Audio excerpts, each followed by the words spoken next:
Bien, bienvenue à tous ceux qui vont se joindre à nous. On a remarqué que pour Chris.com, beaucoup vont visionner, puis ça nous encourage. On s'aperçoit que les personnes ont encore le goût d'entendre les paroles de Dieu, et seulement ces paroles, sans théologie, paroles humaines, mais surtout d'aller s'attirer à ce que Jésus nous a dit. Puis, vous savez que des gens ne soient pas d'accord avec les paroles des hommes. Avec mes paroles, c'est correct. Même la parole nous encourage à être très prudents. Sauf que ne jamais faire ça avec les paroles de notre Seigneur et Sauveur Tout-Puissant même. Fait que bénis soyez-vous où que vous soyez au travers de cette grande planète. Bien, ce matin, on va continuer la série des commandements de Jésus. Jésus qui a donné ces commandements-là au nom du Père, puis pour lesquels nous serons tous redevables, qu'on dise oui ou non. On va être redevables. Et ce matin, bien, dans cette 5e partie, on va voir dans Matthieu, chapitre 16 à 21, aller jusqu'au chapitre 19 à 14. Fait qu'on va regarder plusieurs des commandements des fois directs, des commandements indirects. On va regarder le contexte de ça, puis où ailleurs il peut nous en parler. Sans plus tarder, je vais demander à Michel, notre frère bien-aimé, de nous lire dans le psaume 119. On est rendu au verset 33 jusqu'à 40, s'il te plaît.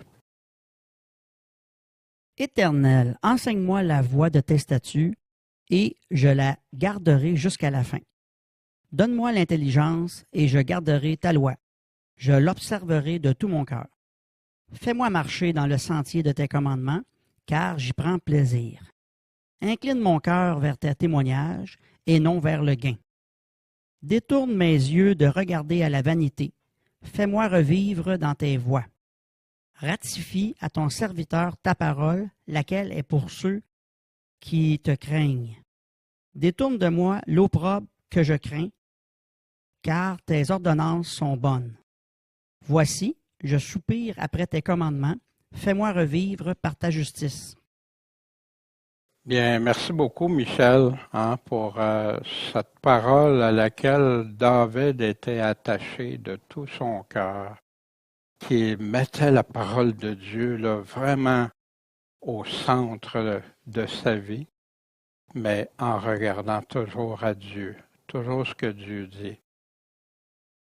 Bien, ce matin, avant d'aller plus loin, on va regarder, la semaine dernière, dans la 4e partie, on avait les commandements de Jésus et leur contexte qui étaient adressés à tous ses disciples. On avait vu Matthieu chapitre 12 à 16, puis ces commandements qui nous permettent de lui obéir, de le suivre fidèlement, bâtir sur le roc.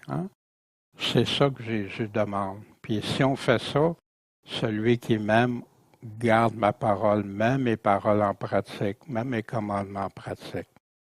Jésus nous a enseigné qui était l'autorité sur le sabbat, qui est-ce qui peut, qu'il est celui qui peut nous enseigner la justice pour toutes les nations, de jamais blasphémer l'Esprit Saint de Dieu, le Saint-Esprit de Dieu.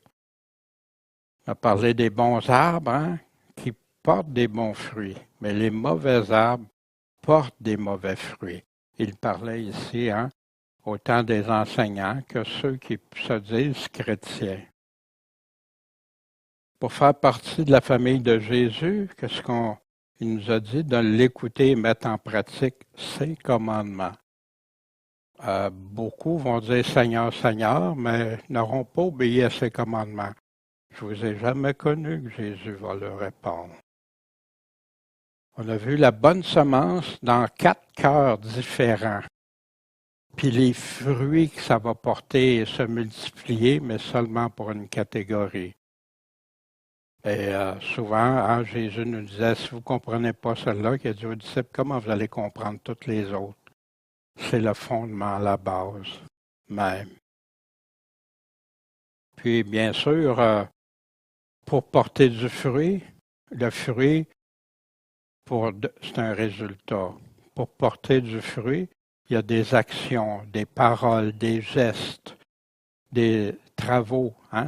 Œuvre et travail, c'est synonyme. Les gens ne réalisent pas ça aujourd'hui avec toutes sortes de systèmes de théologie. Mais c'est de ça. Jésus nous a parlé aussi du blé puis l'ivraie, des commandements indirects, mais qui nous amènent à dire, hey, quel commandement, c'est quoi je vais suivre, moi? Je vais-tu être de l'ivraie ou du blé? Puis les promesses et conséquences aussi. Est-ce que j'ai trouvé ce trésor caché là? Une perle de grand prix. Le filet qui va s'abattre rapidement, instantanément, soudainement, sur le monde. Puis il y en a beaucoup qui ne seront pas prêts, malheureusement. Même parmi ceux qui disent Seigneur, Seigneur, quelle tristesse. Comment anéantir ces commandements? On a vu que le peuple, les dirigeants, les chefs religieux, qu'est-ce qu'ils faisaient?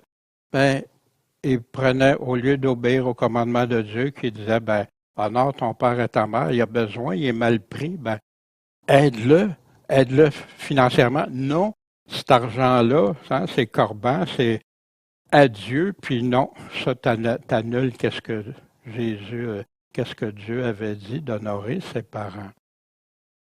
Fait que là, wow! Qu'est-ce qu'ils ont fait?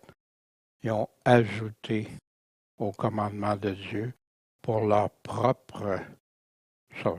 Ah, puis il y en a qui faisaient ça sûrement de bonne foi, disaient, ben, regarde, c'est Dieu, fait qu'on va donner à Dieu. Mais est-ce que Dieu a demandé de laisser son prochain dans la misère, combien plus ses parents? Puis ici, bien sûr, il va chercher un enseignement qu'il y avait dans l'Ancienne Alliance, puis qui donne. Fait que jamais tu vas voir aujourd'hui comme mettre à mort les enfants qui font ça. Jamais. Ça, c'est de l'Ancienne Alliance, c'est pas de la Nouvelle Alliance. Jésus est venu donner une nouvelle alliance à ça. Des cœurs souillés par des mauvais raisonnements qui donnent des mauvais fruits à cause des mauvaises œuvres. Puis, une grande attention. On est responsable. On doit être en garde contre les mauvaises doctrines. Puis, est-ce qu'on construit sur le roc ou sur le sable? Ben, c'est en gros ce qu'on a vu dans la semaine dernière. La mission est toujours là pour l'Église et c'est ce qu'on veut faire ensemble, de regarder qu'est-ce que Jésus nous a dit de faire. Instruisez toutes les nations en les baptisant au nom du Père, du Fils et du Saint-Esprit. Fait que c'est pas une option, le baptême, comme certains prétendent. Et leur apprendre à garder quoi? Tout ce que je vous ai commandé, tous mes commandements. Et malheureusement, c'est souvent mis en dessous du tapis. C'est la mission qu'on a de prêcher l'Évangile. Ces commandements sont l'Évangile, font partie de l'Évangile. Il n'y a pas juste sa mort et sa résurrection. Il n'y a pas juste la croix. C'est central, mais c'est beau. Pour avoir ça, c'est tout le reste avec. Jésus n'a pas deux langages. Jésus ne dit pas que certains oui, certains non. Non, quand il dit certains oui, certains non, c'est certains seront sauvés, puis certains seront perdus.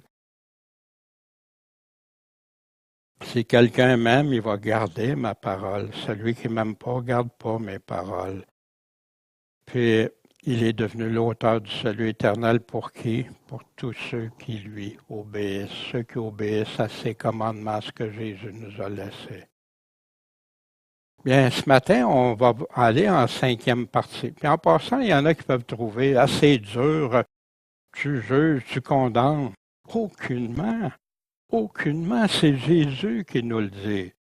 Fait que si des personnes veulent, je peux me tromper, je suis un homme, hein, je dis pas que j'ai, mais je dis comme Jésus dit. Pour moi, c'est si important. Parce qu'un jour, j'aurai à répondre de toutes paroles. Mais il y en a qui ne veulent plus entendre juste les paroles de Jésus.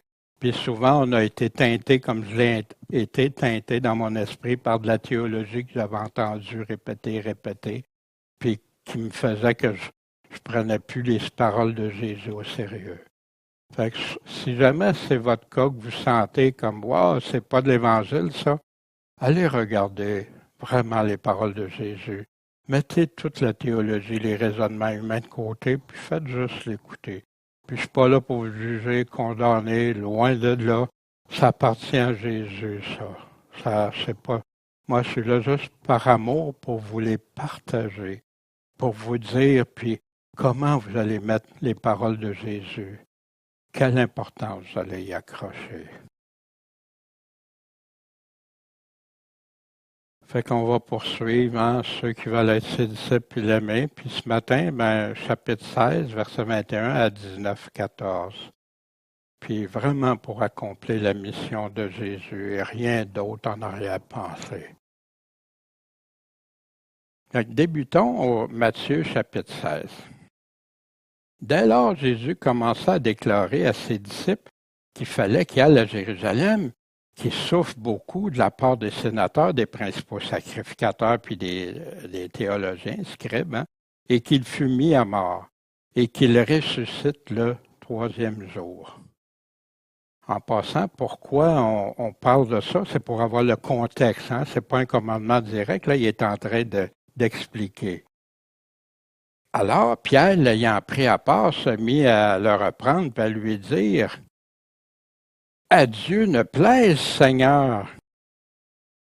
Cela t'arrivera pas. » Wow, Pierre aimait Jésus. Pierre ne voulait pas hein, que, hey, voyons donc, mon Seigneur il va aller se faire que c'est ça. Tu sais? Ben non, Jésus, ça t'arrivera pas.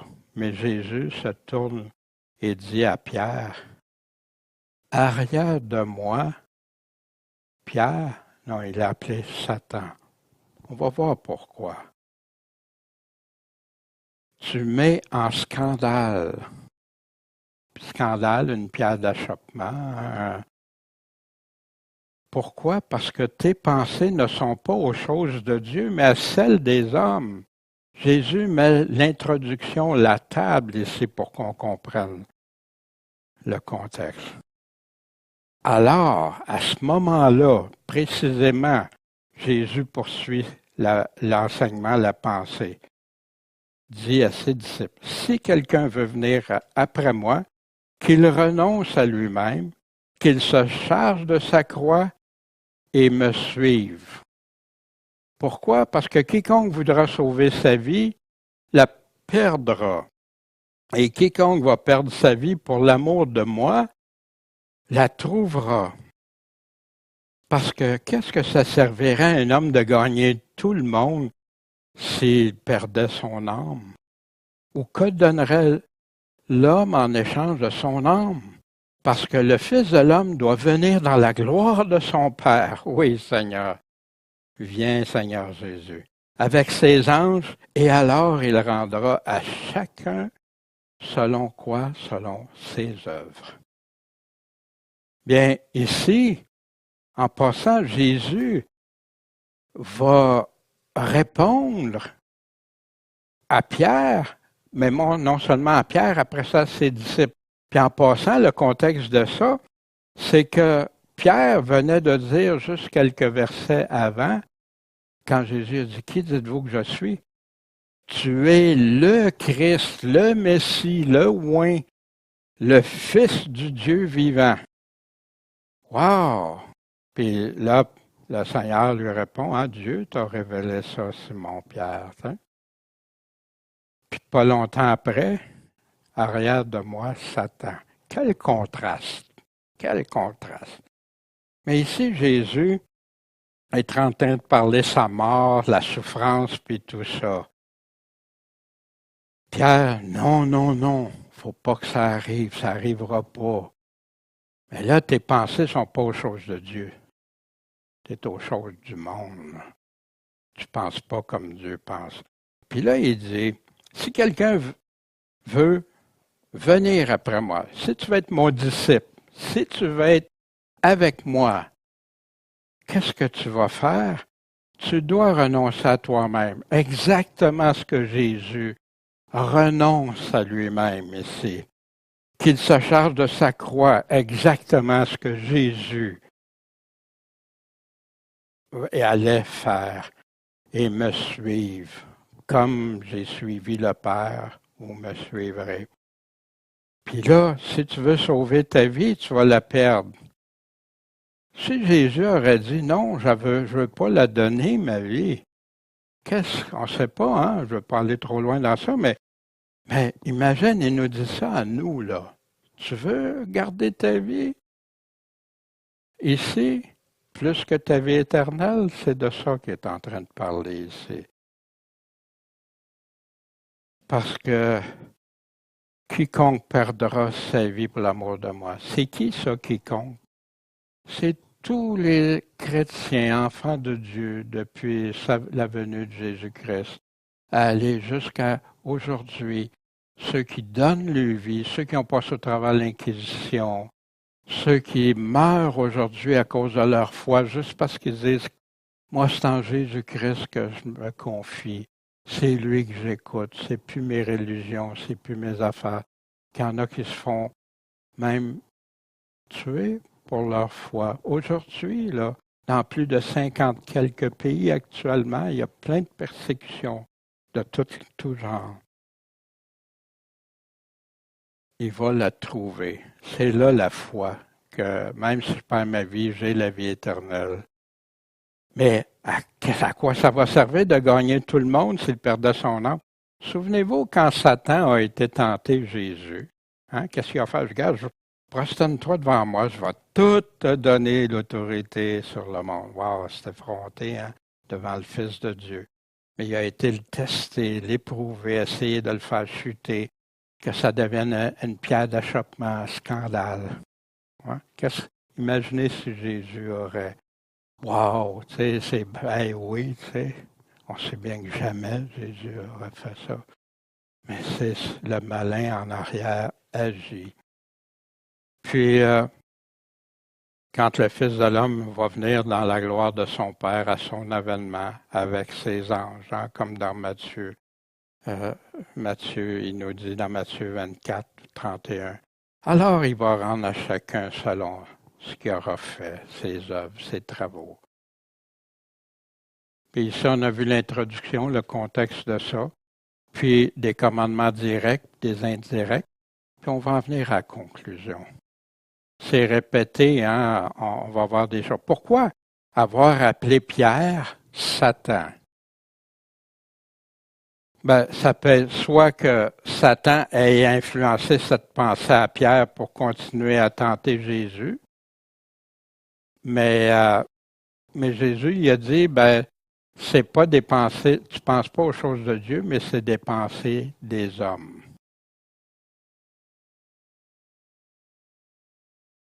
En passant, ça aurait pu pour continuer à tenter Jésus, hein, parce qu'il s'est retiré quand il a été tenté Jésus dans le désert, mais il y a pour un temps pour revenir après. Ou que Pierre, sans le réaliser, s'est posé en adversaire de la pensée de Dieu, après même avoir dit tu es le Christ, le Fils du Dieu vivant. Premièrement, Satanas, hein, est utilisé 36 fois, puis sa signification veut dire adversaire. Ça fait que, premièrement, Jésus s'est appliqué ses propres paroles concernant servir Dieu avant tout et lui seul avant tout, les pensées de Dieu avant tout. Mais Jésus répondit, arrière de moi, Satan, parce qu'il est écrit, tu adoreras le Seigneur ton Dieu, tu le serviras lui seul. Arrière de moi, adversaire. On voit le lien avec Pierre, parce que là, c'est des pensées des pensées que Pierre avait, mais Pierre n'avait pas encore compris pour répliquer comme ça que la prédication de la croix est une folie pour ceux qui périssent. Pierre n'était pas encore converti. Hein? Jésus va lui dire après, quand il dit « paie mes brebis », là, ben, il lui dit « quand tu seras converti hein, », après. Puis aussi, il y a eu dans Actes, le début des Actes, « quand tu seras converti, paie mes agneaux, paie mes brebis ». Mais nous, pour nous qui sommes sauvés, elle est la puissance de Dieu. Exactement ce que c'est devenu la prédication de la croix pour Pierre après s'être converti. Quand Jésus a dit ça à Pierre, il n'était pas encore mort, hein, il n'avait pas encore donné sa vie sur la croix, il n'était pas encore ressuscité. C'est après que Pierre a pu se convertir. Tes pensées ne sont pas aux choses de Dieu, mais à celles des hommes. Dans Marc, hein, il répète la même chose. Quiconque voudra sauver sa vie la perdra. Quiconque perdra sa vie à cause de moi et de l'Évangile, hein, de ses paroles, de ses commandements, la sauvera. Car qu'est-ce que ça servirait de gagner tout le monde s'il perd son âme? Qu'est-ce que tu donnerais en échange de ton âme? C'est la chose la plus précieuse que Dieu nous a donnée. Qu'est-ce qu'on donnerait en échange de ça? Qui pourrait dire « je vais sauver mon âme » ? Qui pourrait dire « je ferme ma tête, mon âme est sauvée » ? C'est seulement en Jésus-Christ. Quiconque aura eu honte de moi et de mes paroles, hein, son évangile, ses commandements, parmi cette race adultère et pécheresse, le Fils de l'homme aura aussi honte de lui. Oh Seigneur, à un moment donné, quand j'ai réalisé, Seigneur, tu pourrais avoir honte de moi. Pourquoi? Comment? Mais tu le dis très bien, clairement, en toute simplicité. Seigneur, je veux pas que tu aies honte de moi. Quand il viendra dans la gloire de son Père avec les saints anges. Paul revient avec, on n'a pas reçu l'esprit du monde, hein, les pensées du monde, des hommes, mais l'esprit qui vient de Dieu pour connaître les choses qui nous ont été données de Dieu. Exactement ce que Pierre a vécu, a compris après la mort, la résurrection de Christ. Il dit, l'Esprit Saint expliquant les choses spirituelles aux spirituelles. Vous savez, on a l'Esprit Saint de Dieu, cette nouvelle naissance qui nous donne son Esprit Saint, puis qui nous confirme tout ça par écrit. On ne peut pas les dissocier un et l'autre. Il y en a qui disent, c'est le Saint-Esprit qui m'enseigne, fait que c'est pas la... Non, parce que c'est le Saint-Esprit qui a donné les paroles de Dieu. Je vous le répète assez souvent, mais c'est interrelié ensemble, c'est indissociable.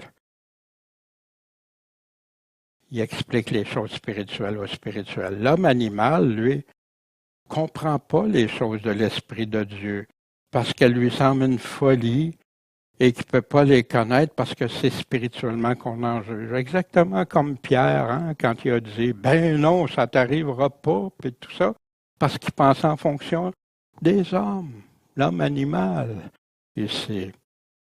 Mais l'homme spirituel juge de toutes choses et n'est lui-même jugé par personne. Qui nous juge? C'est Dieu. Car qui a connu la pensée du Seigneur pour l'instruire? Mais nous avons la pensée de Christ. Les apôtres ici avaient la pleine pensée de Christ, puis tout fidèle disciple devrait avoir la pensée de Christ. En la pensée... les pensées de Dieu. On en parle dans Ésaïe 55, versets 7 à 11, que le méchant abandonne sa voie, l'homme injuste ses pensées, qu'il retourne à l'Éternel, hein, la repentance, qui aura pitié de lui à notre Dieu, parce qu'il pardonne abondamment. Wow, merci Seigneur. Puis si c'est jamais quelqu'un écoute puis qui est dans une situation, ben, j'ai pas obéi à Dieu, j'ai pas été correct envers Dieu, j'ai vécu comme l'homme animal et non pas comme l'homme. Ben, c'est là qu'on peut aller voir, lui confesser, lui avouer, se repentir et repartir avec le pardon du Seigneur. Parce que mes pensées ne sont pas vos pensées et vos voies ne sont pas mes voies, dit l'Éternel. Parce qu'autant les cieux sont élevés au-dessus de la terre, autant mes voies sont élevées au-dessus de vos voies et mes pensées au-dessus de vos pensées. Qui pense, qui peut dire qui pense quelque chose qui est égal aux pensées de Dieu? Pourtant, plein de théologiens le font. Quelle tristesse! Et comme la pluie, la neige descendent des cieux, puis ils ne retournent pas sans avoir arrosé et fécondé la terre, puis l'avoir fait produire un produit des fruits pour donner de la semence au semeur et du pain à celui qui mange. Mais la même chose en est de ma parole qui sort de ma bouche. Elle ne retourne pas à moi sans effet, sans avoir fait ce que j'ai voulu et accompli l'œuvre, le travail pour lequel je l'ai envoyé. La parole de Dieu qui agit dans certains cœurs, qui n'agit pas dans certains cœurs, comme la parabole du semeur nous donne. Il y a des pensées en grand nombre dans le cœur de l'homme. Hein? Qui n'a pas plein de pensées? Mais le conseil de l'Éternel est immuable. Que toutes tes pensées soient accordées selon Dieu. Puis ça va être porté du bon fruit. Mais si tes pensées ne sont pas en accord avec le conseil de Dieu, sa parole, ses commandements, c'est en vain. Qu'en est-il de ceux qui proclament que le chrétien n'aura pas à souffrir? Est-ce qu'ils disent la même chose que le conseil de Dieu?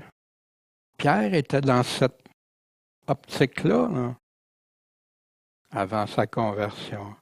Il n'avait pas tout compris encore. Combien de commandements que tu dois contredire pour affirmer que non, mon Seigneur ne souffrira pas, puis moi non plus, je ne souffrirai pas. Combien? C'est rempli de passages. Hein, c'est pas agréable. Hey, je vais souffrir pour le Seigneur. Vous ne serez pas mieux traité que moi. Les commandements de Dieu et la nouvelle alliance sont définis par Jésus-Christ maintenant. Comme il parlait encore, hein, quand il y a eu avec Moïse et Élie, une nuée resplendissante les couvrit.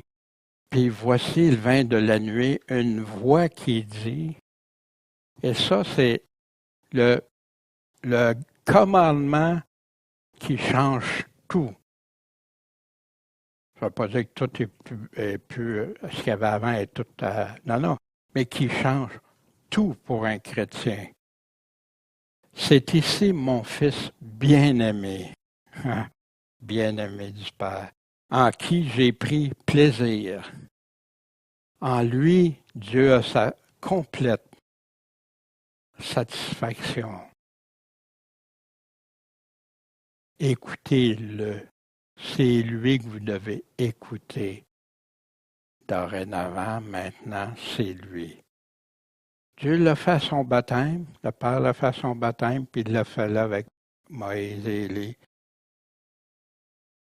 Dans Marc 9,6, hein, qui nous dit la même chose, en Pierre qui prend la parole, puis, mais il ne savait pas ce qu'il disait. On va installer 3 tentes pour toi, puis Moïse, puis Élie. Il était effrayé de ce qu'il venait de voir. Hein. Il est venu une nuée qui nous a couvert, puis une voix sortie de la nuée qui dit « C'est ici mon fils bien-aimé, écoutez-le ». Dans Luc 9,35, une voix sortie de la nuée qui dit « C'est ici mon fils bien-aimé, écoutez-le ». Je ne sais pas ce que ça fait, mais c'est répété, répété, répété.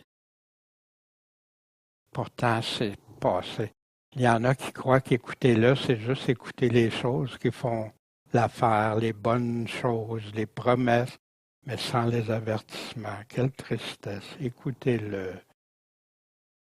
Les commandements de Dieu sont définis par Jésus-Christ dans sa nouvelle alliance. Voici Pierre Hein, justement, ce Pierre qui a été converti après. Qu'est-ce qu'il dit quand le peuple était... Qu'est-ce qu'on va faire?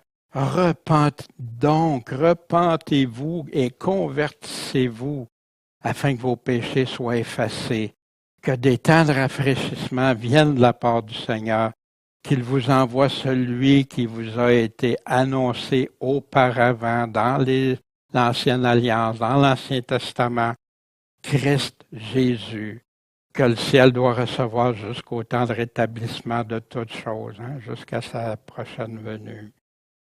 Parce que Moïse a dit à nos pères, « Le Seigneur, votre Dieu, vous suscitera d'entre vos frères un prophète comme moi. » Hein, on sait que Jésus a été beaucoup plus qu'un prophète, mais c'est un prophète. Hein, Jésus, le prophète, et l'Écriture le confirme. Écoutez-le dans tout ce qu'il vous dira. Puis quiconque écoutera pas ce prophète sera exterminé du milieu du peuple. Ne pourra plus faire partie du milieu du peuple. Tous les prophètes qui ont parlé depuis Samuel et tous les prophètes qui ont suivi ont aussi prédit quoi ces jours-là. Fait que c'était pas caché qu'il y aurait une nouvelle alliance. C'était pas caché que quelqu'un viendrait puis leur annoncerait des choses. Puis que tu dois l'écouter. Si tu ne l'écoutes pas, tu ne fais plus partie du peuple de Dieu. Et tout ça, c'était le début de l'Église des disciples de Jésus-Christ, qui au début était composée de Juifs. Écoutez-le dans tout ce qu'il va vous dire. Puis quiconque n'écoutera pas ce prophète va être exclu du peuple, exterminé. Hein? Tu n'en fais plus partie, ça c'est clair, que ce soit par la mort ou que ce soit d'une autre façon. L'Éternel, ton Dieu, te suscitera un prophète comme moi. C'est de là que ça vient, du milieu de toi, d'entre tes frères, donc du peuple juif. Vous l'écouterez, et il arrivera que quiconque n'écoutera pas mes paroles, qu'il dira en mon nom, au nom du Père, je lui en demanderai compte. Mais le prophète qui aura l'orgueil de dire en mon nom quelque chose que je ne lui aurais pas commandé de dire, que tu vois dans plein qui se prétendent prophètes et qui disent des paroles au nom de Dieu que Dieu n'a jamais dit, c'est eux qui sont appelés faux prophètes dans le Nouveau Testament. Ou qui parlera au nom d'autres dieux, on va voir ça dans le Nouveau Testament, ce prophète-là mourra. Que si tu dis en ton cœur, comment on va connaître la parole que l'Éternel n'a pas dit? Quand le prophète parlera au nom de l'Éternel, puis ce qu'il aura dit arrivera pas, ne sera point, ce sera une parole que l'Éternel n'a pas dite. Le prophète l'a dite par orgueil. Dieu résiste aux orgueilleux, hein? Dieu ne donnera pas. Ne le crains pas. Puis il y a plein de gens qui craignent, ils ont des enseignements de prophètes, des gens qui se déclarent prophètes, qui vont au-delà de la parole de Dieu ou qui suppriment des affaires de la parole de Dieu, puis qui disent qu'ils sont prophètes. Crains-les pas, mais les gens ont peur. J'ai vu ça chez des adventistes, j'ai vu ça chez des Branham, j'ai vu ça chez des pentecôtistes. J'ai vu ça chez des enseignements de théologie aussi, que les gens sont pris avec des commandements d'hommes. Voici aussi qu'est-ce qu'il dit. Fait que là, tu sais comment, si ça n'arrive pas comme Dieu a dit, c'est un faux prophète, c'est automatique. Puis plusieurs de ces prophètes-là, chez les témoins de Jéhovah, chez les Mormons, Adventistes et tout ça, sont morts, là, ces prophètes-là, aujourd'hui, qui ont eu des visions d'anges ou ces choses-là. Crains pas ce que les autres ont dit. Crains ce que Dieu a dit, par exemple. Et voici ce qu'il dit. Mais s'il s'élève au milieu de toi un prophète, un songeur, quelqu'un qui a des rêves ou des visions, qui te donne un signe ou un miracle. Wow! Hey, il fait quelque chose au nom de Dieu. Puis regarde, ça arrive, là. Et que ce signe ou ce miracle dont il t'aura parlé arrive. Fait qu'il n'a pas juste parlé, c'est un fait. qu'ils te disent « Allons auprès d'autres dieux que tu n'as pas connus et servons-les. » Ah, regardons ça. On va définir ça dans le Nouveau Testament. C'est quoi d'autres dieux qu'on n'a pas connus et servons-les? L'apôtre Paul nous en parle clairement. Tu n'écouteras pas les paroles de ce prophète ni de ce songeur. Pourquoi? Parce que l'Éternel, votre Dieu, vous éprouve, vous teste. Es-tu un vrai, Daniel? Tu vas-tu croire juste à mes paroles? Ou quelqu'un arrive et fait un miracle ou un signe, puis il y a quelque chose qui vient. Waouh, waouh, waouh! Puis là, c'est plus Dieu que tu suis. En passant, ces personnes-là, elles n'arrivent jamais à dire, laisse ton Dieu, puis suis-moi. Moi, je vais te montrer. Hein, viens vers d'autres dieux. Ils sont plus wise que ça. Hein. Ici, Dieu veut savoir si vous l'aimez de l'Éternel, votre Dieu, de tout votre cœur, de toute votre âme. Vous suivrez l'Éternel, votre Dieu, pas les prophètes. Vous le craindrez, vous garderez ses commandements, vous obéirez à sa voix. Vous le servirez et vous vous attacherez à lui. Puis là, dans l'Ancienne Alliance, même, vous ferez mourir ce prophète-là. Pourquoi? Parce qu'il a parlé de se révolter contre l'Éternel, votre Dieu. Y es-tu avec Dieu? Ben non, il n'est pas avec Dieu, il est contre Dieu. Puis Dieu qui avait servi le peuple du pays d'Égypte pour racheter la maison de l'esclavage, pour te pousser en dehors de la voie où l'Éternel, ton Dieu, t'a prescrit de marcher. Tu avais dit au peuple quoi faire. Mais c'était plus ça, fait que d'autres arrivaient puis ils séduisaient, les emmenaient ailleurs que qu'est-ce que Dieu avait dit. Ne sois même pas touché de compassion. Même s'il disait, si ça serait ton fils, ton frère, n'importe qui. C'est pas, regarde, c'est tellement grave, là, Dieu est. Puis à toutes les fois dans la parole de Dieu, à toutes les fois qu'il y a des faux, des mensonges, Dieu est terrible. Quand il parle, c'est terrible ce qui va leur arriver, ce que Dieu parle. Paul répète la même chose, Jésus dit la même chose, Pierre va dire la même chose, Jude va dire la même chose, Jacques va dire la même chose. Ils sont dans un état très grave, puis il n'y a pas de compassion pour ces gens-là, à moins qu'ils ne se repentent et reviennent à Dieu, puis corrigent le tir. C'est ce que la Bible enseigne. Et voici dans le Nouveau Testament. Voici ce que Paul dit, car s'il venait quelqu'un qui vous prêche un autre Jésus, un autre Dieu, que celui que nous avons prêché, les apôtres on a prêché, ou ça exclut toutes les autres paroles d'hommes, ça, ou un autre esprit que celui que vous avez reçu. Quand est-ce que vous avez reçu cet esprit-là à votre conversion, cette nouvelle naissance? Ou un autre évangile que celui que vous avez embrassé. Embrasser. Lequel vous avez embrassé? Celui que nous vous avons donné. Vous le supportez fort bien, puis après ça, il va parler que c'est des gens qui se déguisent en anges de lumière, qui sont des ouvriers de Satan. Pourtant, ils prêchent la parole de Dieu. Ils ont l'air des loups ravissants que Jésus parle, qui emmènent les gens. C'est tout ça relié à tout ça. Fait que quand Dieu le Père même dit, Jésus, c'est lui que vous allez écouter. As-tu le droit d'aller écouter plein d'autres?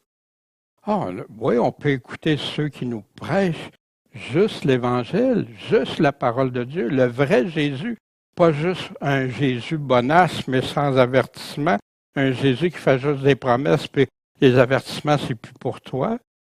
Pas un Jésus qui est juste sévère puis il n'y a pas de bonté. Pas un Jésus qui ne peut pas te sauver. Pas un Jésus qui fait juste te sauver sans que tu sois son Seigneur, sans que tu obéisses. Wow! Mais ça passe comme... Wow! Tout passe aujourd'hui. C'est terrible, terrible. Puis moi, si je parle comme ça, c'est parce que j'ai un souci. La perdition d'une seule âme, c'est grave pour l'éternité. Mais Dieu veut qu'on sache, il nous a écrit dans son simple évangile, la simplicité. Paul nous parlait de la simplicité de l'Évangile de Christ. Maintenant, des commandements indirects de Jésus et de la foi, puis sur la prière, puis le jeûne encore. Hein, il y a tout le contexte, hein, quand mon fils est lunatique, Seigneur, aie pitié de lui. Puis là, les disciples ont été pour essayer de délivrer le fils lunatique, qui aujourd'hui serait décrit par toutes sortes de maladies qu'on décrit là, souvent. Puis il dit, ses disciples se présentent, puis il dit, ils n'ont pas pu le guérir. Fait que Jésus répond, ô race incrédule et perverse. Oh, c'est pas des paroles que j'aimerais que Jésus me dise, ça. Jusqu'à quand je vais être avec vous? Jusqu'à quand est-ce que je vais vous endurer? Amenez-le-moi ici. Hein? Fait que quelqu'un qui prend juste un Jésus qui dit doux, plein d'amour. Non, il est plein d'amour quand il parle comme ça, mais il dit les vraies affaires pour amener des gens à se repentir aussi et à croire et à lui faire confiance. Amenez-le-moi. Jésus a repris sévèrement le démon qui a sorti de l'enfant, puis après l'enfant a été guéri. Fait que là, les disciples sont venus en particulier à Jésus, puis ils ont demandé, pourquoi est-ce qu'on n'a pas pu chasser ce démon-là? Fait que Jésus leur répond, c'est à cause de quoi? De votre incrédulité. Hein? Car je vous dis en vérité que si vous aviez de la foi comme un grain de moutarde, tout petit, vous diriez à cette montagne, transporte-toi d'ici là, et elle s'y transporterait. Et rien ne vous serait impossible. Fait qu'il y en a qui ont extrapolé avec ces passages-là, mais Jésus est en train de parler de quoi ici? Les choses au nom de Dieu selon la volonté de Dieu. Fait que c'est une image qui est forte, une hyperbole pour nous faire. Tu crois-tu en Dieu?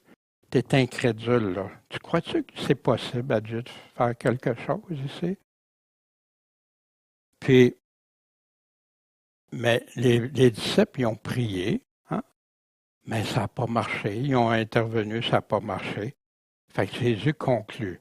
Mais cette sorte de démons-là, il y a des démons qui ont une autre particularité que d'autres, ne sort comment que par la prière, prier, demander à Dieu en premier, et le jeûne.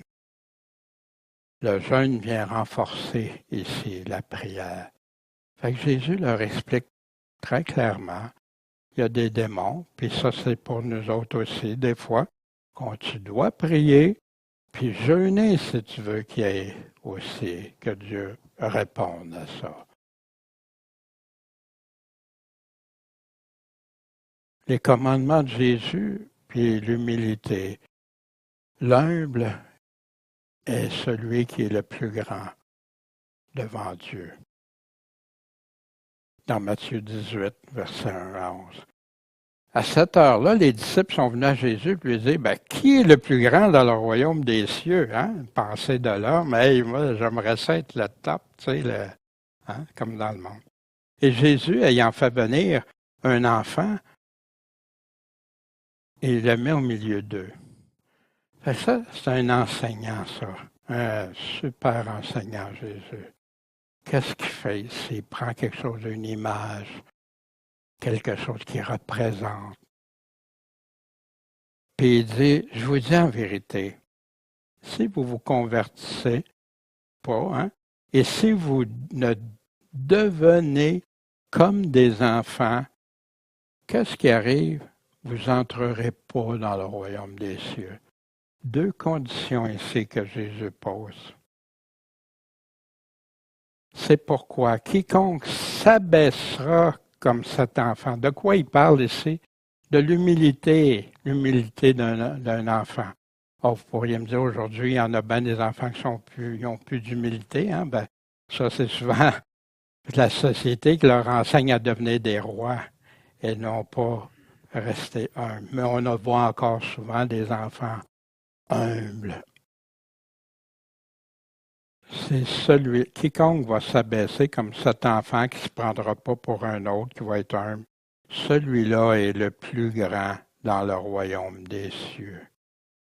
Puis quiconque reçoit un tel enfant en mon nom, c'est moi qui reçois.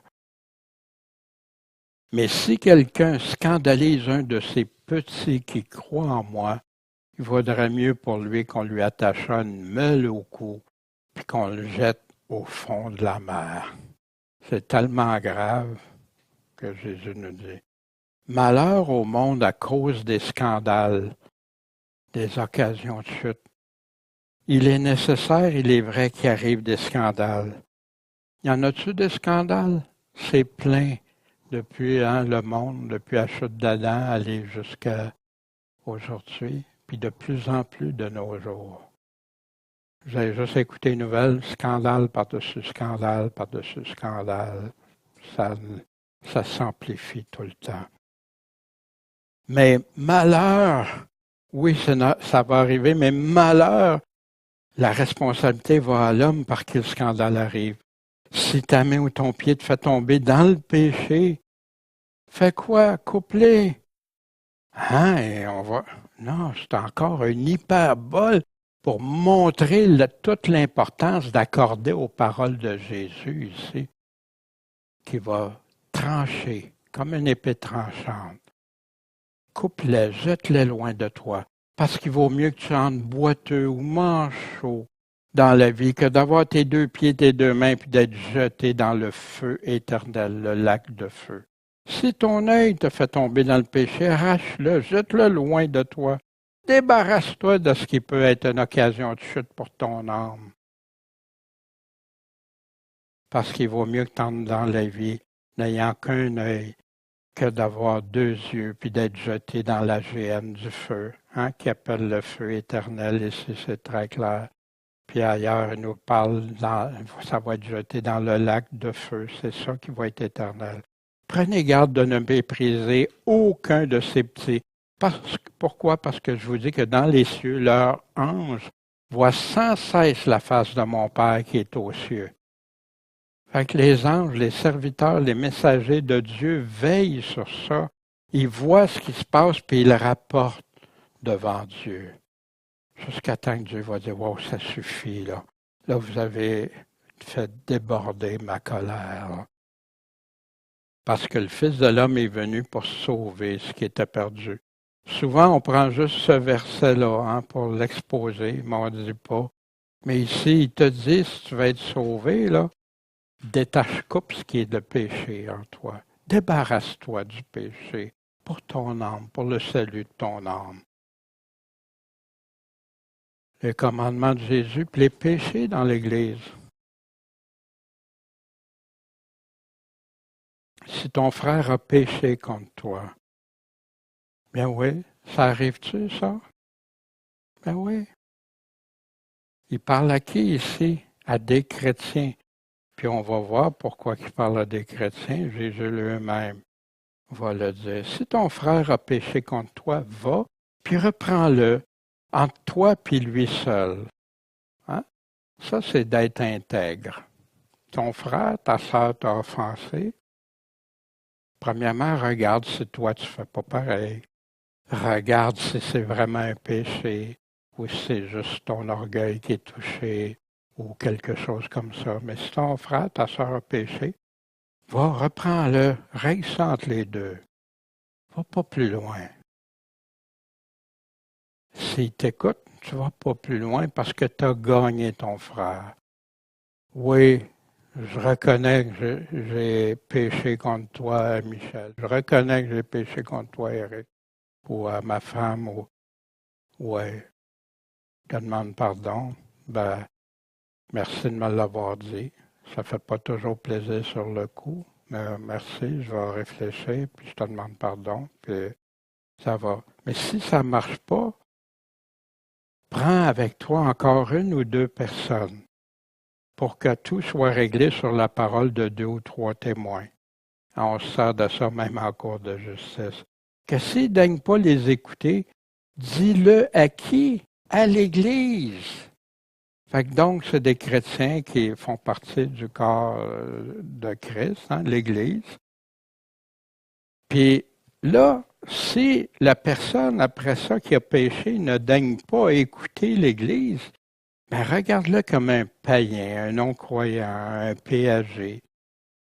Peux-tu le considérer comme chrétien ici, selon Jésus?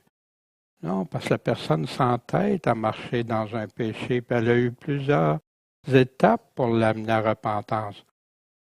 Ça ne veut pas dire que c'est définitif pour toujours. La personne va peut-être le réaliser des jours, des semaines, des mois, des années plus tard. Mais ça doit l'amener à la repentance. Je vous dis en vérité que tout ce que vous aurez lié sur la terre va être lié dans le ciel, puis tout ce que vous aurez délié sur la terre sera délié dans le ciel. Fait, ici, l'importance de ça, ben, c'est important ce que vous allez faire avec ça. Parce que ça va avoir une conséquence pour l'éternité dans le ciel. Je vous dis encore que si 2 d'entre vous s'accordent sur la terre à demander quoi que ce soit, ils vont l'obtenir de mon Père qui est aux cieux.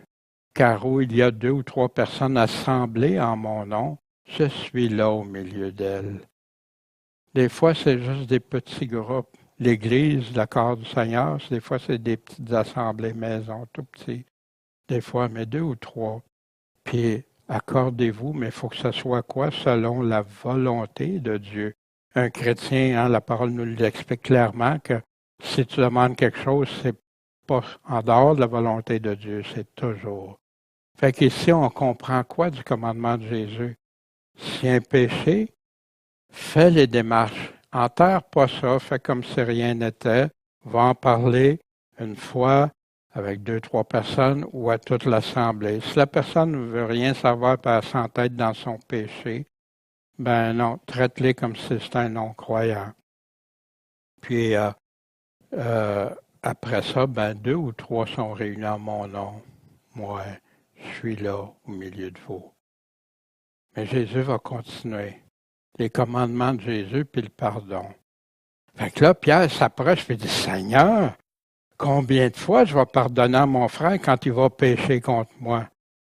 Est-ce que ça va être, jusqu'à 7 fois, Seigneur, là, que je serais, jusqu'à ça qu'il faut que je pardonne? Et voici la réponse qu'à Pierre, la mâchoire a dû y décrocher. Je te dis pas jusqu'à 7 fois, mon Pierre, mais jusqu'à 70 fois 7 fois. Dans Luc 17, 3 et 4, Jésus dit même, prenez garde à vous, faites attention. Si ton frère t'a offensé, reprends-le. Et s'il se repent, pardonne-lui. Puis s'il t'a offensé 7 fois le jour, et que 7 fois le jour, il revienne vers toi et dise, je me repens, pardonne-lui. En passant, si vous voyez, 7 fois par jour. Mais ici, c'est quoi? D'aller en discuter, d'avoir l'ouverture. Parce que si je traîne ça dans moi, puis ça me fait de l'aigreur contre mon frère, puis je ne pardonne pas, ben moi aussi, je vais être pardonné. Puis d'ailleurs, voici Jésus qui continue de répondre à Pierre. Puis on va voir un contexte, une introduction, un parallèle que Jésus fait avec ce commandement de pardonner, qui a dit à Pierre de pardonner jusqu'à 7 fois, 70 fois. Voici l'exemple que Jésus donne. C'est pourquoi le royaume des cieux, c'est semblable, il donne une comparaison, une image, une parabole, à un roi qui a voulu compter avec ses serviteurs. Quand il a commencé à compter ce qu'il leur devait, on lui amena un qui lui devait 10 000 talents, une somme énorme. Et parce qu'il n'avait pas de quoi payer, son maître, c'est tellement énorme que c'est pas payable, son maître commanda qu'il fût vendu, lui, sa femme et ses enfants, et tout ce qu'il avait, afin que la dette fût payée. Ben, tu me dois ça, on ne connaît pas le contexte, mais c'est une image que Jésus nous donne. Ben, regarde, ça ne coûte pas juste à toi, c'est tout ce que tu as, tu sais, incluant ta famille. Et ce serviteur, se jetant en terre, le suppliait. Seigneur, aie patience envers moi, puis je te payerai tout. Je vais tout faire trouver une façon de te payer. Alors le maître de ce serviteur, ému de compassion, le laissa aller et lui remit la dette. Pourquoi, quand il parle du royaume des cieux, il est en train de parler de Dieu, comment Dieu le Père agit ici? Quand on va à lui et on lui demande pardon, qui de nous autres pourrait payer notre dette de péché? C'est impossible, c'est seulement par Jésus-Christ, par le sang précieux qu'il a versé, par sa mort, par son amour pour nous, puis sa résurrection pour nous donner la vie. C'est juste comme ça que ça peut se faire. 10 000 talents, là, pour moi, c'est comme impossible à payer ça. Fait que, qu'est-ce que le bon maître a fait? Il lui a remis sa dette, tu ne me dois plus rien. Mais ce serviteur étant sorti, rencontre un de ses compagnons de service qui lui devait 100 deniers. Hein? C'est une petite somme, peut-être 100 $ ou 100 jours de salaire, dépendamment des interprétations. Et l'ayant saisi, il l'étrangle, il prend à la gorge, puis il dit, paye-moi ce que tu me dois. Et son compagnon de service se jette à ses pieds, puis il supplie. Exactement ce que lui avait fait en face de son maître, en disant, aie patience envers moi, je te payerai tout. Mais la différence, lui, avec son maître qui avait pardonné, que le père a pardonné, il ne voulut pas. Et s'étant allé, il l'a fait chuter en prison jusqu'à ce temps qu'il ait payé sa dette, la dette. Fait que ses compagnons de service, hein, qui représentent quoi? Les frères et sœurs dans l'Église. Hein. Qu'est-ce qu'ils ont dit? Voyant ce qui s'était passé, en furent fort attristés. Puis ils sont venus le rapporter au maître, à leur maître, tout ce qui est arrivé. Alors son maître, hein, Dieu, le fait venir et lui dit, méchant serviteur, je t'avais remis toute cette dette, cette grosse dette, cette dette de péché que tu ne peux pas payer parce que tu m'en avais prié. Est-ce qu'il ne fallait pas, toi aussi, avoir pitié de ton compagnon de service, ton frère, comme j'ai eu pitié de toi? Et son maître, étant irrité, le livra au sergent jusqu'à ce qu'il ait eu payé tout ce qu'il lui devait. Ça veut dire quand tu dois déjà une somme impossible à remettre, puis là, tu es en prison jusqu'à temps, ça veut dire tout le temps, pour toujours. Puis là, Jésus rapporte cette image-là que je vous ai donnée, là, du royaume des cieux. Là. C'est ainsi que vous fera mon Père céleste, le Maître, si vous ne pardonnez pas chacun de vous de tout son cœur. Qu'est-ce que ça veut dire de tout son cœur? Ça ne veut pas dire que des fois des pensées ne reviendraient pas. Ah ouais, mais ça, là, dans ce temps-là, pense à ce que toi t'as fait à Dieu. Puis tu vas voir, ça va avoir le bien plus petit. Puis pense surtout au pardon que le Père t'a donné au travers de Jésus-Christ. Parce que Jésus, c'est ça qu'il est en train d'enseigner. Quoi, je te pardonne, puis toi, tu ne pardonnes pas aux autres qui t'offensent. Combien de péchés je t'ai pardonné? Puis ça, ben ça met Dieu en colère, ce genre de façon d'agir. C'est pour ça que Jésus dit, quand justement notre Père, si vous allez être pardonné comme vous pardonnez aux autres, si vous ne pardonnez pas, vous ne serez pas pardonné par le Père non plus. Si vous ne pardonnez pas chacun de vous de tout son cœur à son frère, c'est faute, c'est péché.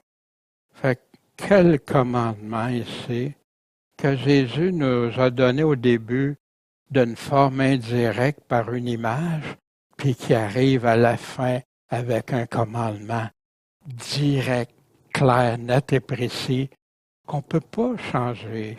On ne peut pas dire que ça veut dire autre chose. La simplicité. Dieu aime la miséricorde, puis Dieu aime ceux qui accordent la miséricorde. Maintenant, est-ce que ça veut dire que tout tolérer? Ben non, il a dit, reprends-le. Après ça, 2, 3, après ça, l'Église. Allons voir Paul, comment Paul explique ce commandement par rapport au commandement de Jésus. Paul dit aux Corinthiens, 1 Corinthiens chapitre 5, il y a parmi vous de l'impudicité, puis une telle impudicité que même parmi les gentils, c'est inouï, wow, tu sais, c'est, hey, as-tu vu ça? Qu'est-ce qui se passe dans cette église-là? C'est que quelqu'un d'entre vous a la femme de son père. Bon, le différent, il y en a qui disent, ah, c'est sa belle-mère, d'autres, c'est sa mère, quoi, etc. J'embarque pas dans ça. Pour moi, Paul est en train de nous dire qu'il se passe quelque chose de grave dans l'Église. Puis, il n'y a pas juste la femme en passant, le gars qui couche avec la femme de son père. Là. Il y a tout parmi vous. Il y en a une qui est si grande. Fait qu'il y a une telle impudicité, pas juste ça. Il y a plein d'autres choses qui se passent. Voici. Vous êtes enflés d'orgueil. Pourquoi ils sont enflés d'orgueil? Vous n'avez pas, au contraire, été dans l'affliction. Ils n'ont pas été attristés dans la tribulation, même dans la déception totale pour qu'il y ait ça dans leur propre Église, afin que celui qui a commis cette action fût retranché du milieu de vous. L'avez-vous averti 1 sur 1, 2 sur 3, toute l'Église? Là, c'est rendu à l'Église, ça se fait au vu, au su de toute l'Église. Même les en dehors de l'Église le savent, le voient. Mais Paul répond, moi, absent de corps, mais présent d'esprit, j'ai déjà jugé comme si j'étais présent qui? Celui qui a commis une telle action. Paul était-il en train de désobéir au Seigneur, de ne pas juger? Hein? Non. Vous allez être jugés comme vous allez juger les autres. Est-ce que Paul jugeait bien ici? Ben oui, Paul est en train. Puis Jésus disait exactement dans l'Église de ne pas tolérer. Voici, au verset 11, un peu plus bas, mais ce que je vous ai écrit, c'est que si quelqu'un se nomme frère et est impudique, il ne parle pas de ça en dehors de l'Église, mais dans l'Église, tu te nommes frère, il est impudique, avare, idolâtre, médisant, ivrogne ou ravisseur, que vous n'ayez même pas de relation avec lui, que vous ne mangez même pas avec un tel homme. Pourtant, aujourd'hui, dans beaucoup d'églises, des pécheurs connus, reconnus, hein, des fois c'est caché, les gens ne le savent pas, mais connus, reconnus, puis tout le monde, hein, ils sont tous chrétiens. Qu'est-ce que vous pensez? J'ai vu ça souvent aux États-Unis avec des chanteurs, des vedettes, des artistes. Oh, regarde, lui, il croit au Seigneur Jésus. Ils vivent dans la débauche, dans toutes sortes de choses. Puis ils se font mettre sur un piédestal, puis sont accueillis dans les églises à bras ouverts. Wow, c'est une vedette, un artiste. Wow! Mais les églises sont... Pourquoi l'apostasie est rentrée si forte de nos jours de plus en plus? C'est parce qu'il y en a qui voient ça. Ils vont dire, ben moi, je ne peux pas vivre dans ça. Ils vont essayer d'avertir.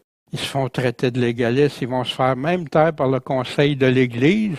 Parce que, ouais, mais Jésus dit de pas faire ça, ou Paul, ou tout ça. Toi, tu juges, tu es un légaliste, t'es ci, t'es ça. Est-ce que Paul a cette réaction-là? Il y en a qui croient à un autre évangile que celui qui est écrit là, malheureusement. Puis ça, quand quelqu'un voit que le péché est toléré dans l'Église, ben, je suis toujours sauvé. Fait que les gens se prennent du lousse, hein, comme on dit, puis là, devient de plus en plus, le péché est tolérable de plus en plus, puis on vit dans ça. Mais Jésus n'a jamais sauvé les personnes pour vivre dans la débauche. Il les a sauvés pour qu'ils se repentent, puis qu'ils vivent selon ses commandements. Où on voit que Jésus dit que c'est correct de vivre comme ça, nulle part. Puis heureusement, les Corinthiens ont bien réagi à ça, contrairement à des fois des églises qui font « Ah, ils deviennent offusqués puis scandalisés parce que Jésus parle, mais c'est trop pour eux. » Contrairement, les Corinthiens l'ont mis en application, puis dans la deuxième lettre aux Corinthiens, Paul les félicite parce qu'ils ont fait ça, puis l'homme s'est repenti. Wow! Wow! Maintenant, un sujet qui est considéré délicat par beaucoup, mais qui n'était pas considéré délicat par Jésus. Jésus en a parlé très clairement. Les commandements de Jésus, le divorce et le remariage. À un moment donné, des pharisiens sont venus pour le tenter, hein, ça c'est le contexte. Est-ce que c'est permis, hein, ils veulent le coincer, là. Est-ce que c'est permis à un homme de répudier sa femme pour quelque sujet que ce soit, hein, pour n'importe quelle raison?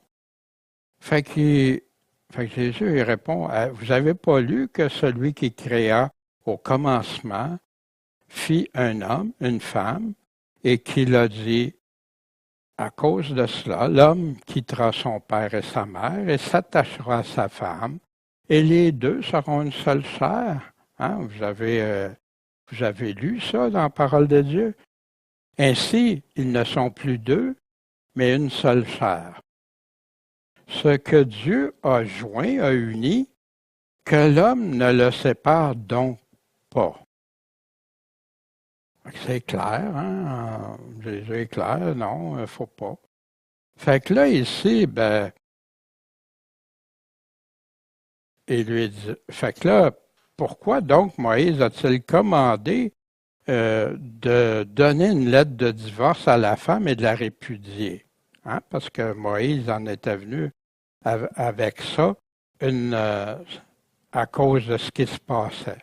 Il leur dit, c'est quoi la raison? À cause de la dureté de votre cœur que Moïse, il n'a pas dit vous a commandé, vous a permis de répudier vos femmes. Oh, c'est plus commandé, là, c'est permis.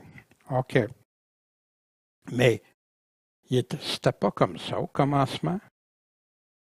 Quand Dieu a donné sa parole, c'était pas comme ça. Mais je vous dis que quiconque répudiera sa femme, si ce n'est pour cause d'adultère ou de fornication, en passant, le passage parle exactement comme Joseph, ce qui est arrivé quand Joseph a voulu briser les fiançailles, hein, parce qu'elle était devenue enceinte et tout ça, puis il ne voulait pas faire de tort. Fait que là, ici, si ce n'est pour cause d'adultère, puis qu'il en épouse un autre, mais il commet un adultère. Et celui qui épousera celle qui a été répudiée commet aussi un adultère. Fait que là, c'est assez... là, s'il y a quelqu'un qui se divorce, même qui épouse, ou qui n'est pas divorcé, même qui épouse une autre femme qui, elle, a été répudiée, c'est un adultère.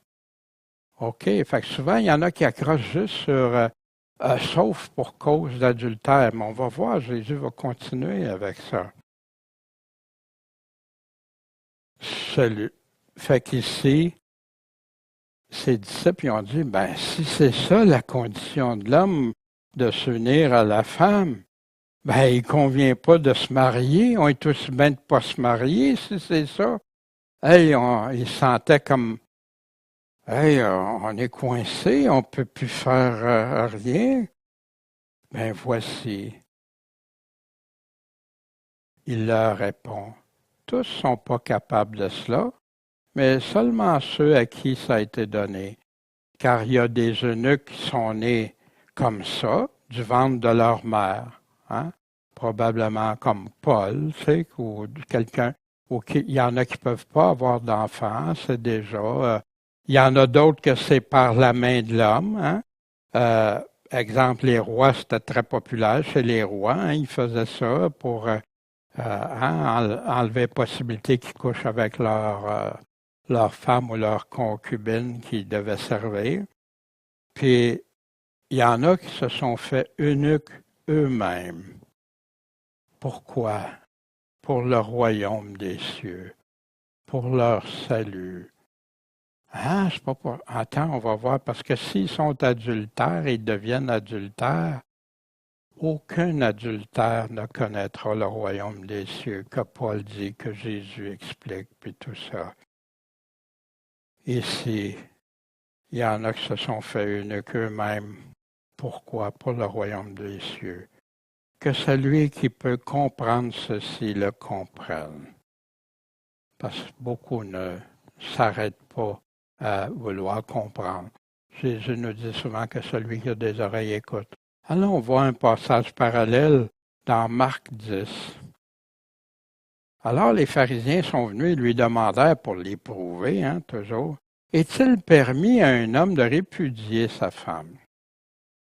Fait qu'il répond, puis il leur dit, qu'est-ce que Moïse vous a commandé? Ah, ici, c'est commandé.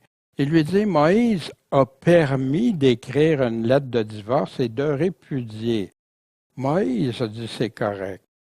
Et Jésus répondant leur dit, il vous a écrit cette loi.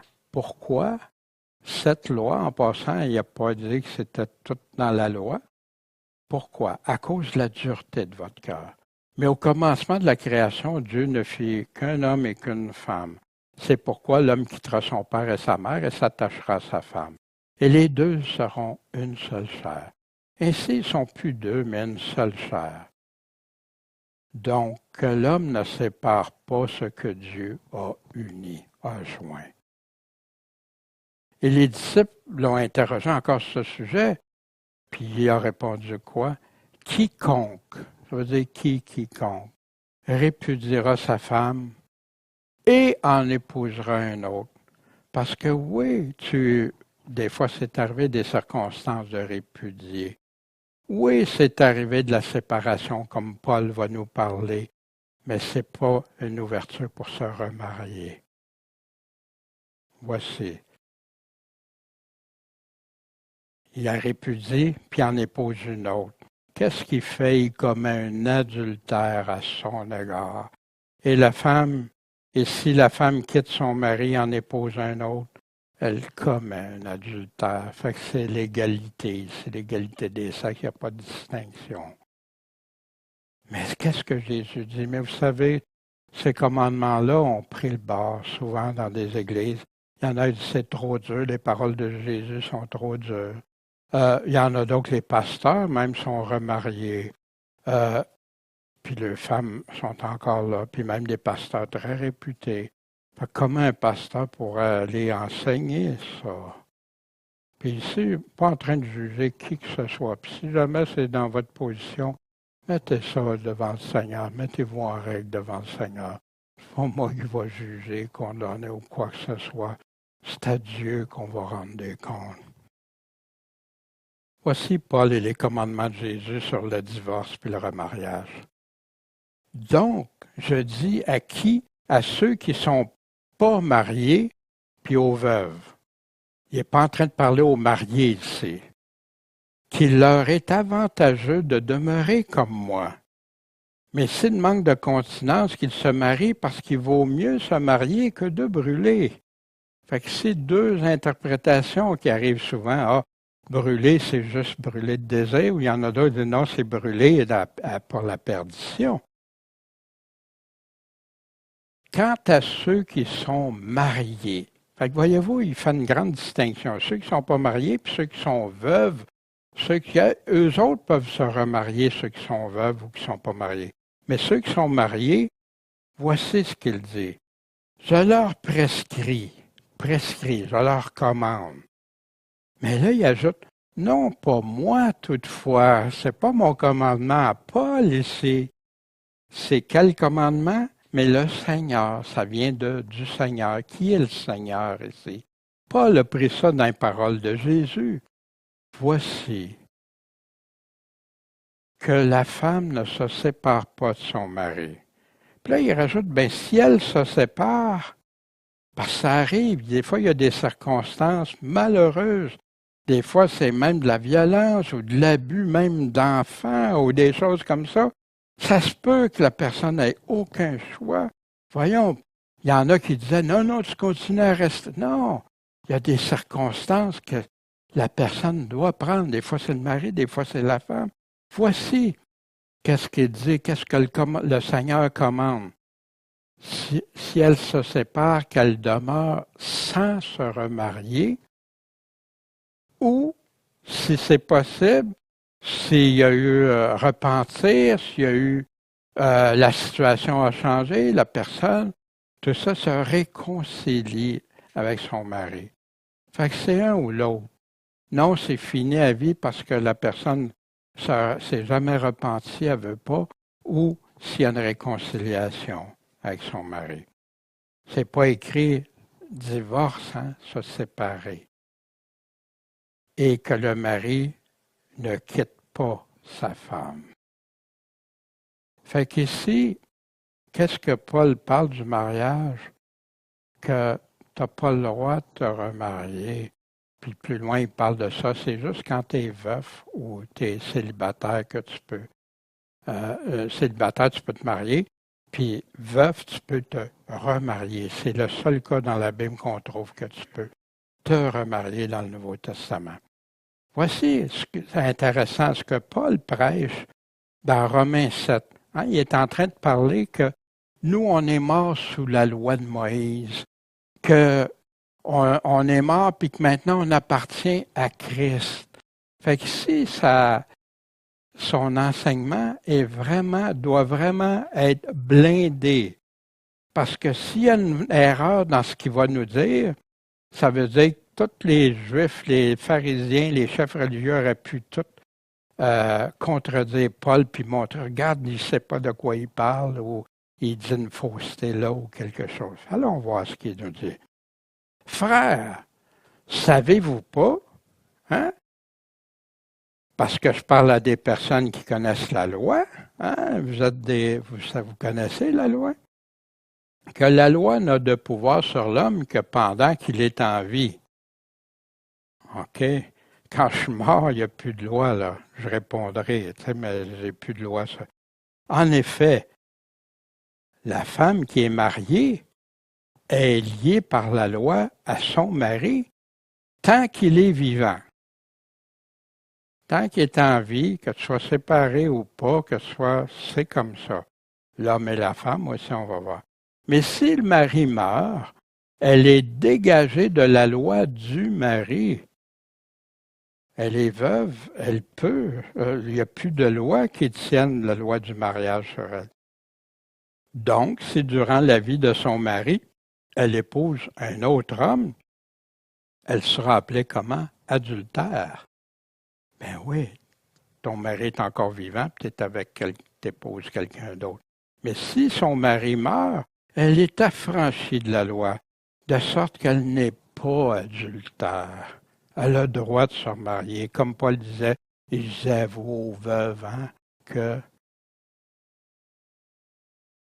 ici, elle n'est pas adultère si elle épouse un autre homme.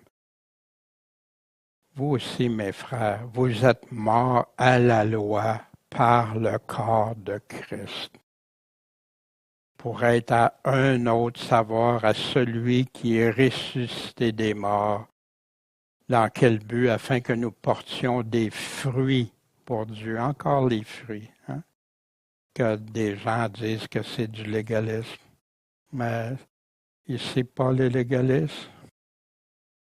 Voyez-vous, si Paul aurait dit quelque chose qui aurait pu être réfuté, ça aurait tout détruit son argument. Mais il dit non, tant qu'on est marié, on reste marié jusqu'à la fin de nos jours, tant que l'autre n'est pas décédé. S'il y a un décès, oui. La même chose avec Christ ici. Tu es dégagé de la loi de Moïse. Tu es maintenant avec Christ. Tu as le droit de te remarier. Tu as le droit d'avoir un autre mari. C'est ça l'argument de Paul. Fait que, malheureusement, aujourd'hui, de nos jours, c'est que tu peux te remarier. Bon, il y a 4 positions. Hein? Puis des fois, c'est des personnes proches de nous qu'on aime, qu'on ne juge pas, on ne condamne pas. Mais on trouve juste ça triste. Triste que les paroles de Jésus n'ont plus la même importance. Les paroles de Jésus sont mises de côté, même méprisées des fois. Puis tout ça, c'est au nom de la théologie, de 4 théologies différentes qui viennent contredire les paroles de Jésus. Fait que si jamais vous en connaissez ou c'est dans votre cas, priez, mettez ça devant Dieu. Mais Dieu répond, prenez le conseil de Dieu. Le conseil de Dieu va nous guider, nous éclairer.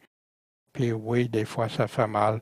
On a même dans Néhémie, Esdras, quand les sacrificateurs qui s'étaient remariés avec des personnes des nations, puis que Dieu avait dit non, ils ont dû prendre action. Ils ont dû faire des choix extrêmement difficiles. Même, il y en a plusieurs qui avaient des enfants dans ça. Mais pour ne pas être en porte-à-faux, c'est pas Dieu qui s'est trompé en donnant ce commandement-là. C'est nous qui en avons fait fi, puis qui ont mis ça, puis que là, on n'essayera pas de corriger une erreur avec d'autres erreurs. On va se mettre à jour avec le Seigneur. C'est dur, je le sais, mais c'est la réalité. Qui on craint le plus? À qui on veut plaire avant tout? Puis Jésus, on va arrêter ce dernier passage ce matin. Alors, il présenta de petits enfants, afin qu'il leur impose les mains et qu'il prie pour ces enfants-là. Mais les disciples les reprenaient, hein? Même ceux qui représentaient le Seigneur. Mais Jésus dit, laissez les petits-enfants, empêchez-les pas de venir à moi. Vous savez, aujourd'hui, il y en a qui pensent que hey, je ne peux pas parler trop de ça à mon enfant. Il va à l'école, il va peut-être se faire même rejeter. Fait que je vais attendre plus tard quand il va être plus grand, tu sais. Puis même, il ne montre même pas qu'il lise le Bible ou quelque chose. Ça, tu vois ça dans le monde chrétien, là. Alors que la parole dit, enseigne-leur depuis leur jeune âge, tout le temps, en route, n'importe où, en voyage, chez vous le matin, partout. Empêchez-les pas de venir à moi. Pourquoi? Parce que le royaume des cieux est pour ceux qui leur ressemblent. Souvenez de tantôt, hein? Dans l'humilité, l'innocence, oui. Les enfants innocents souvent, qui ne connaissent pas le bien et le mal, on est là pour leur montrer ce que Dieu détermine bien et mal. La même chose, il répète dans Marc 10, hein? Car le royaume des cieux est pour ceux qui leur ressemblent. Je vous dis en vérité que quiconque ne recevra pas le royaume de Dieu comme un petit enfant, il n'entrera pas dans le royaume. Puis il a pris les enfants dans ses bras, leur a imposé les mains, puis il les a bénis. On l'a aussi dans Luc au chapitre 18, versets 15 à 17. Mais de façon plus personnelle, qu'est-ce que les commandements de Jésus nous ont parlé ce matin? C'est quoi? Tes pensées sont-elles aux choses de Dieu ou à celles des hommes? La parole de Dieu tranche-t-elle pour toi ou c'est la parole des hommes, de la théologie, des suppositions ou autres, des théories? Dieu a clairement déterminé que ces commandements sont dorénavant définis par Jésus-Christ dans sa nouvelle alliance. Puis c'est Jésus-Christ qui a choisi ses apôtres pour nous aussi nous expliquer. Tu veux l'Évangile, tu veux des enseignements, va dans la parole de Dieu. Pardonnez, pardonnez, pardonnez, jusqu'à 70 fois, 7 fois. Comme on veut être pardonné par Dieu. Y a-t-il quelqu'un qui s'est arrivé qui a fait juste un péché, il a demandé pardon à Dieu, puis il n'a plus jamais fait d'autre après? Non, hein? Puis quand on s'en rend compte, on est attristé par ça. On se repent. Puis on va voir notre avocat. Pardon, Seigneur, je m'en repens, je ne veux plus recommencer. Puis pas se faire dire, comme on entend souvent, « Ah, tu vas toujours être pécheur, tu ne seras jamais capable. » Non, parce que Jésus veut qu'on marche dans la sanctification de progrès en progrès, de se débarrasser de tout ce qui n'est pas conforme à sa volonté. Tolérer les péchés dans l'Église. Quel désastre pour l'Église, quelle contamination, quel piège pour les hommes. Le malin se réjouit beaucoup de ça. Mariage et remariage, qu'est-ce que tu crois? Ce que Jésus nous dit, ce que les apôtres nous disent, ou ce que tes livres de théologie, un pasteur. Il y en a qui vont se confier en leur pasteur parce que Ils savent au-dedans qu'il y a quelque chose qui ne va pas, mais peut-être qu'ils ont une porte de sortie.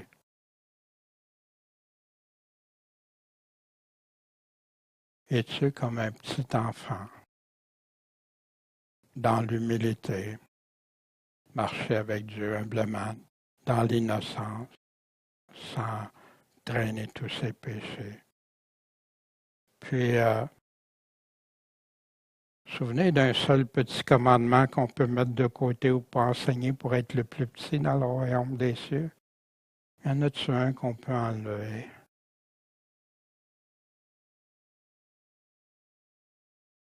Quelle tristesse. Puis si jamais tu es pasteur, enseignant ou tu conduis un groupe, de grâce, regarde attentivement ce que Dieu nous dit. On en est redevable à Dieu, puis à ceux qu'on va avoir conduits aussi. Puis est-ce qu'on bâtit sur le sable, que tout va s'écrouler, ou sur le roc, que tout va subsister en mettant en pratique ces paroles? Bon Père Céleste, merci de ta grâce, ta patience envers nous. Et merci de ta bonté, mais de ta sévérité aussi, parce que tu veux qu'on reste comme ce pourquoi tu nous as créés, Seigneur, pour vivre pour toi. On dépend de toi, notre respire dépend de toi, tout dépend de toi, Seigneur. Puis on ne veut pas marcher d'une manière indigne de toi. On ne veut pas être des gens comme Jésus a appelé certains hypocrites, certains fausses doctrines, certains. On ne veut pas de ça, Seigneur, on veut juste te plaire. Aide-nous, guide-nous par ton Esprit Saint, par ta parole sainte, Seigneur, par ton épée tranchante pour qu'on te soit agréable. Puis aide-nous à proclamer à d'autres, Seigneur, essayer d'attirer l'attention de certains, au moins à vouloir t'écouter, toi. Regarder ce que tu as à dire en mettant de côté des commandements d'hommes, mais en mettant tes commandements en pratique. Bon Père Céleste, merci. Merci de ton amour. Tu es grand, Seigneur, et un jour on va te rencontrer. Puis on veut veiller, prier, puis que tu nous juges dignes de faire partie de tes enfants, Seigneur, en ayant cru ce que tu as dit, en ayant cru tes promesses et cru tous tes avertissements pour nous prévenir de ne pas tomber dans un piège. Merci Seigneur Jésus-Christ, le Maître, le Seigneur Tout-Puissant, le Roi des Rois, le Sauveur. Amen.